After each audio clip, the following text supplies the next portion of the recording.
Oman এবং সংযুক্ত আরব আমিরাত ইউএই উভয় দেশেই নাগরিকত্ব পাওয়ার নিয়মগুলো অত্যন্ত কঠোর এবং সাধারণত দীর্ঘ সময় বসবাসের ওপর নির্ভরশীল।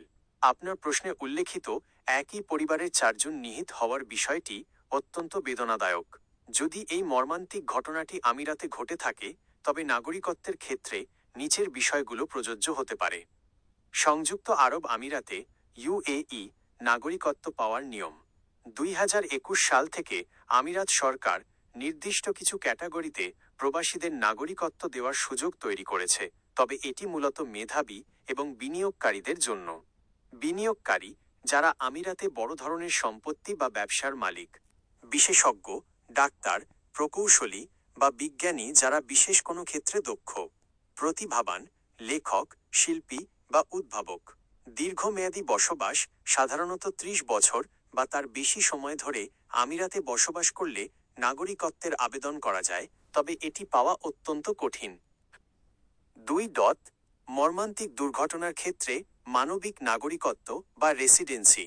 সাধারণত কোনো দুর্ঘটনায় পরিবারের সদস্য নিহত হলে রাষ্ট্র সরাসরি নাগরিকত্ব প্রদান করে না, তবে আমিরাত সরকার মানবিক দিক বিবেচনা করে নিচের পদক্ষেপগুলো নিতে পারে। Golden visa.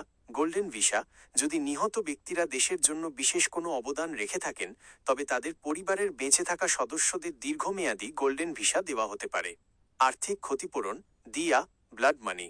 আমিরাতের আইন অনুযায়ী দুর্ঘটনায় মৃত্যু হলে দোষী পক্ষ বা বীমা কোম্পানি থেকে নিহতের পরিবারকে বড় অঙ্কের আর্থিক ক্ষতিপূরণ দেওয়া হয়, সাধারণত জনপ্রতি 2 লাখ দিরহাম বা তার বেশি। বিশেষ আবাসন সুবিধা। সুলতান বা আমিরাতের শাসকরা চাইলে বিশেষ ডিক্রির মাধ্যমে যে কোনো পরিবারকে নাগরিকত্ব বা আজীবন বসবাসের অনুমতি দিতে পারেন, যা সম্পূর্ণ তাদের বিবেচনার উপর নির্ভরশীল।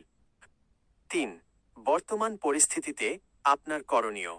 যদি এই 4 প্রবাসীর মৃত্যু কোনো কর্মক্ষেত্রে বা সড়ক দুর্ঘটনায় হয়ে থাকে, তবে নাগরিকত্বের আবেদনের চেয়ে ক্ষতিপূরণ ও আইনি সুরক্ষা নিশ্চিত করা বেশি জরুরি। 1. দূতাবাসের সহায়তা। আবুধাবিতে বাংলাদেশ দূতাবাস বা দুবাইয়ে বাংলাদেশ কনসুলেটের সাথে দ্রুত যোগাযোগ করুন।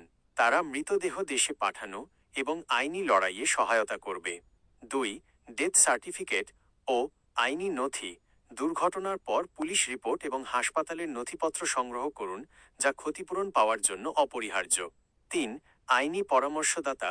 আমিরাতের স্থানীয় কোনো আইনজীবীর মাধ্যমে ব্লাড মানি বা ক্ষতিপূরণের জন্য আবেদন করুন।